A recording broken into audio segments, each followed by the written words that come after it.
નમસ્કાર દર્શક મિત્રો, દિલોક સત્તા શોમાં આપણું સ્વાગત છે। રતન ટાટાના અવસાન બાદ ટાટા ગ્રુપમાં આશ્ચર્યજનક બનાવ સામે આવી રહ્યા છે। જી હા, ભારતના સૌથી મોટા ઔદ્યોગિક સમૂહ ટાટા ગ્રુપ રતન ટાટાના અવસાન પછી મુશ્કેલીઓનો સામનો કરી રહ્યો છે। મીઠાથી લઈને સ્ટીલ સુધીના વ્યવસાયોમાં સંકળાયેલું આ જૂથ હવે તેના ભવિષ્ય વિશે અનિશ્ચિત બની ગયું છે।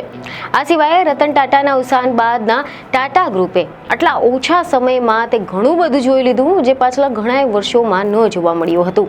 આ દરમિયાન ટાટા ગ્રુપના નેતૃત્વમાં ઘણા બધા ફેરફાર અને ઉતાર ચઢાવ આવ્યા છે। રતન ટાટાની ગેરહાજરીમાં ગ્રુપની અંદર વિરોધ અને સત્તા ધ્રુવીકરણના વિવાદ સતત સામે આવતા રહ્યા છે। અંદર ખાનેનો વિદ્રોહ એટલો બધો સામે આવ્યો કે પહેલીવાર સરકારી ગ્રુપની અંદર દખલ કરવું પડ્યું છે।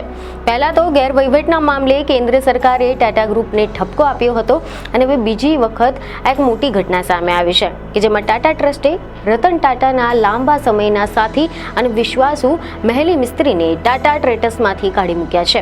ટાટા ગ્રુપ માત્ર સૌથી મોટું ઉદ્યોગનું સંગઠન જ નહીં પરંતુ દેશના વિશ્વાસનું પણ નામ છે। પરંતુ આ ગ્રુપની અંદર ટોચના અધિકારીઓનો એકબીજા પર વિશ્વાસ સતત ઓછો થઈ રહ્યો છે અને આ જ કારણ છે કે ભારતના સૌથી આદરણીય કોર્પોરેટ પરોપકારી સંસ્થાઓમાં ઊંડાણપૂર્વકના મતભેદોને રેખાંકિત કરતા એક આશ્ચર્યજનક આંચકો લાગ્યો છે અને આંચકામાં લાંબા સમયથી ટ્રસ્ટી અને સ્વર્ગસ્થ ગ્રુપના વડા રતન ટાટાના વિશ્વાસુ મેહલી મિસ્ત્રીને સર દોરબાજીના ટાટા ટ્રસ્ટ અને સર રતન ટાટાના ટ્રસ્ટમાંથી બહાર કાઢી દેવામાં આવ્યા છે। મીડિયા રિપોર્ટ અનુસાર એવી માહિતી સામે આવી છે કે 28 ઓક્ટોબરથી અમલમાં આવેલી આ હકાલપટ્ટી તેમના કાર્યકાળના નવીકરણ માટે બહુમતી નિર્ણયના પરિણામે થઈ હતી। એમાં બન્યું એમ હતું કે રતન ટાટાએ ટાટા ગ્રુપને વૈશ્વિક આધુનિક અને અત્યાધુનિક ટેકનોલોજીકલ ઉદ્યોગ સાહસમાં પરિવર્તિત કર્યું હતું। જેગુઆર, લેન્ડ રોવર અને આની સાથે જ ટેટલી જેવી પ્રતિષ્ઠિત બ્રિટિશની બ્રાન્ડ્સની માલિકી ધરાવતું તેમજ ભારતમાં એપલ માટે આઈફોન બનાવતું આ બિઝનેસ સામ્રાજ્ય ફરી એકવાર વિભાજિત થઈ રહ્યું છે। ટ્રસ્ટીઓની વચ્ચે બોર્ડ રૂમમાં મહિનાઓથી ચાલી રહેલી જે આંતરિક વિવાદ હતા આ આંતરિક તગા ઉઘડા પડ્યા છે। આના પગલે સરકારને દખલ કરવી પડી હતી। 2016માં ટાટા સામ્રાજ્યમાં સર્જાયેલા કાનૂની ગૂંચવડાનું પુનરાવર્તન અટકાવવાની ફરજ પડી હતી। જૂથના ભૂતપૂર્વ અધ્યક્ષ સાયરસ મિસ્ત્રીને 2016માં હાંકી કાઢવામાં આવ્યા હતા અને ત્યારે પણ ટાટા ગ્રુપમાં સમસ્યા સર્જાઈ હતી। આ દરમિયાન દિલ્હીમાં પ્રધાનોએ એકાદ અઠવાડિયા પહેલા એક અસહજ સમાધાન પણ કરાવ્યું હતું પરંતુ તાજેતરના અહેવાલો દર્શાવે છે કે રતન ટાટાના અત્યંત ભરોસાપાત્ર અને આમના બોર્ડના ટ્રસ્ટી મેહલી મિસ્ત્રીને તેમના પદ પરથી હટાવી દેવામાં આવ્યા છે। ત્યારે નિષ્ણાતો કહે છે કે આ વિવાદ ટાટા ગ્રુપની અંદર એક ખૂબ જ વાસ્તવિક મૂંઝવણને પ્રકાશિત કરે છે। ટાટા ગ્રુપ અનોખી રીતે રચાયેલું છે જેમાં અનલિસ્ટેડ કોમર્શિયલ હોલ્ડિંગના કંપની ટાટા સન્સનું નિયંત્રણ એક સખાવતી સંગઠન એટલે કે ટાટા ટ્રસ્ટ સામે કરવામાં આવે છે। આના કારણે ગ્રુપને કર તેમજ તેમના નિયમન સંબંધિત લાભ મળ્યા છે અને તે સખાવતી જે પ્રવૃત્તિઓ કરી શકે છે પરંતુ નિષ્ણાતોનું કહેવું છે કે તેમના બેવડા બિનલાભકારી અને વ્યાપારી ઉદ્દેશોના કારણે વહીવટી સંબંધો અન્ય એક ગૂંચવણ ભર્યા સર્જાઈ ગયા છે। ટાટા ગ્રુપમાં સેમિકન્ડક્ટરના તેમજ ઇલેક્ટ્રિકલ વાહનો જેવા વિકાસના ક્ષેત્રોમાં પણ વિસ્તરણના અને વર્ષના પ્રારંભે થયેલી વિમાન દુર્ઘટના પછી એર ઇન્ડિયાને ફરી એકવાર ધમધમતી કરવાના પ્રયાસ કરી રહ્યું છે। ત્યારે તાજેતરનો આજે વિવાદ સર્જાયો છે ત્યારે ટાટા ગ્રુપે સમસ્યાગ્રસ્ત એરલાઇનની એર ઇન્ડિયા સરકાર પાસેથી 2021માં ખરીદી હતી। ટાટા ગ્રુપે આ વિવાદ બાબતે જાહેર ટિપ્પણી નથી કરી પરંતુ બોર્ડના નોમિનેશન, ફંડિંગ સંબંધિત મંજૂરી અને ટાટા સન્સના પબ્લિક લિસ્ટિંગ અને ટ્રસ્ટીઓ વચ્ચે મતભેદ હોવાના વ્યાપક અહેવાલો છે। ટાટા સન્સ અને ટાટા જૂથની 26 જેટલી પબ્લિક લિસ્ટેડ કંપનીઓની હોલ્ડિંગ કંપની છે અને તેમની બજારમાં મૂડી લગભગ 328 અબજ ડોલરની છે।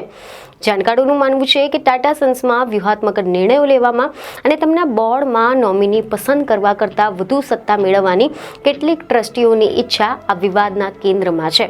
ટાટા સન્સના બોર્ડમાં ટાટા ટ્રેટસના જે 3 નોમિની છે મુખ્ય કંપનીના નિર્ણયોને વીટો કરવા માટે અધિકાર એ ટાટા ટ્રેટસના નોમિની પાસે છે પરંતુ મૂળભૂત રીતે તેમની ભૂમિકા સુપરવાઇઝરીની છે અને જે નિર્ણાયક નથી તેવું પણ માનવામાં આવી રહ્યું છે। જો કે હવે કેટલાક ટ્રસ્ટીઓ આ વ્યાપારી નિર્ણયો લેવા માટે વધુ સત્તા ઈચ્છે છે અને આ વિવાદનો બીજો એક મહત્વપૂર્ણ જે મુદ્દો છે આ મુદ્દો છે એસપી ગ્રુપને પબ્લિક કંપની બનાવવાની ઈચ્છા. પરંતુ મોટાભાગના ટાટા ટ્રસ્ટીઓ આ વિચારની વિરુદ્ધમાં છે. એસપી ગ્રુપ ટાટા સન્સમાં 18% હિસ્સો ધરાવતું સૌથી મોટું લઘુમતી શેરધારક છે. અને નિષ્ણાંતોના મતે પબ્લિક થવાથી આ ટ્રસ્ટની નિર્ણય લેવાની ક્ષમતા તેમજ દીર્ઘકાલીન ફોકસ નબળા પડવાનો અને ટાટા સન્સ પર ત્રિમાસિક પ્રેશર વધારવાનો ડર છે. એનું કારણ એ છે કે તેના અનેક નવા બિઝનેસીસ હજુ પણ પ્રારંભિક તબક્કામાં છે. જોકે એસપી ગ્રુપે તેના સંભવિત પબ્લિક લિસ્ટિંગને એક એવી નૈતિક તેમજ સામાજિક અનિવાર્યતા સાથે ગણાવ્યું છે કે જેનાથી ટાટાના શેરધારકોના મૂલ્યમાં વૃદ્ધિ થશે અને કંપનીની પારદર્શિતા અને વહીવટમાં સુધાર થશે. આના ઉપરાંત એવા પણ અહેવાલ છે કે ટાટા ટ્રસ્ટના ટ્રસ્ટી મેહલી મિસ્ત્રીને તેમના પદ પરથી દૂર કરવાથી આ વિવાદ વધુ વકર્યો હતો. ટાટા ગ્રુપના બહુમતી શેરધારક ટાટા ટ્રસ્ટના આ વિવાદમાં મુખ્ય ભૂમિકા ભજવી રહ્યા છે, કારણ કે ટ્રસ્ટ ટાટા સન્સના 66% હિસ્સો ધરાવે છે અને જૂથના નિર્ણયોમાં મુખ્ય ભૂમિકા ભજવે છે. ટાટા ટ્રસ્ટ નામના જે નામાંકિત સભ્યો છે તેમને પેરેન્ટ કંપનીના નિર્ણયોને વીટો કરવાનો અધિકાર છે, પરંતુ તેમની ભૂમિકા મુખ્યત્વે સુપરવાઇઝરી માનવામાં આવે છે, નિર્ણાયક નહીં.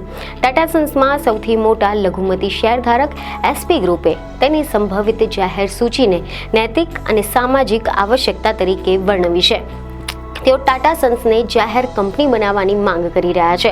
નિષ્ણાતો કહે છે કે આ વિવાદ ટાટા ગ્રુપના શાસન વચ્ચે ચિંતા ઊભી કરે છે અને તેની બ્રાન્ડની જે છબી છે તેને પણ ગંભીર રીતે નુકસાન પહોંચાડે છે. આ વિવાદ ટાટા ગ્રુપ માટે તેના આંતરિક મતભેદોને ઉકેલવા અને એક નવું વધુ પારદર્શક જવાબદાર માળખું બનાવવાની તક પણ બની શકે છે. ટાટા ગ્રુપનું ભવિષ્ય અનિશ્ચિત માનવામાં આવી રહ્યું છે. જૂથને તેના આંતરિક મતભેદોને ઉકેલવા અને એક નવું વધુ પારદર્શક અને જવાબદાર માળખું બનાવવાની જરૂર છે. ટાટા ગ્રુપના ચેરમેન એન ચંદ્રશેખરનો કાર્યકાળ લંબાવવામાં આવ્યો હોવાના પણ અહેવાલો છે, જે જૂથને સ્થિરતા પ્રદાન કરવામાં મદદ કરી શકે છે. જોકે ટાટા ગ્રુપ હજુ પણ અનેક પડકારોનો સામનો કરી રહ્યો છે. એવા અહેવાલ છે કે આમાં TCS ખાતાના પડકારો, JLRના મુખ્ય યુનિટ પર સાયબર એટેકનો સમાવેશ થાય છે.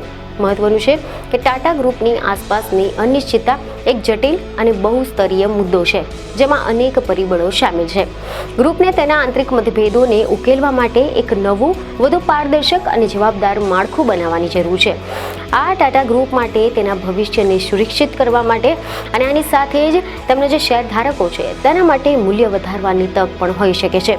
તો આશા છે કે આ માહિતી તમને મહત્વપૂર્ણ લાગી હશે, જેથી અમારા વિડીયોને લાઇક અને શેર જરૂરથી કરજો. બીજને ખબરો સાથે ફરી મળીશું. ધન્યવાદ.